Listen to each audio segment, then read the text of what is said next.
Zdaj neka splošna ocena, iz zadnjega obdobja. Vem, da so zdaj trenutno igrali da so osvojili nek turnir, da so pač v Turčiji odigrali par dobrih tekem. V detajle podrobno se nismo spuščali, ampak pač vemo, da oni na Hrvaškem kotirajo pač sam vrh, v bistvu za Dinamo.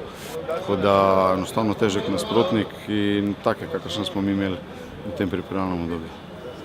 Pa pričakujemo v bistvu, da bi nadaljevali tisto, kar smo v Španiji, proti močnim nasprotnikom odigrali kvalitetno, enakovredno se nosili, da v bistvu mislim, da jutri ni vprašanje, da bojo fantje dali vse od sebe.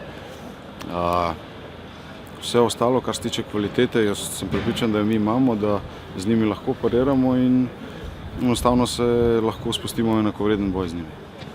Pa normalno, da obstaja, sicer bomo videli, jutri imamo nekaj težav z boleznijo, z virozo, že tukaj je nekaj igralcev pač na meji, tako da Fink je ostal doma, Božič je poškodovan, to so pač tisti igralci, ki so v glavno breme nosili tudi prej, pa na pripravljenih tekmah, tako da nekaj bo novega.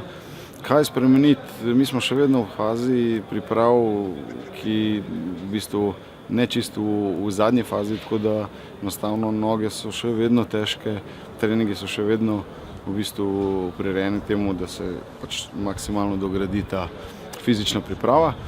In tako da tudi na to tekmo se nismo zdaj ekstra pripravljali, tako kot se bomo na pokalno ali pa na prvenstveno, ampak jaz mislim, da bo to taka tekma in vzdušje, da bo potegnila iz igralcev maksimum. Pa ne, jaz mislim, da mi enostavno osnovo, ogrodje imamo, neke rotacije pač bojo verjetno prisotne v igri. Božič je za nas praktično zelo pomemben člen, ki ga jutri ne bo, in tukaj bojo nekatere spremembe.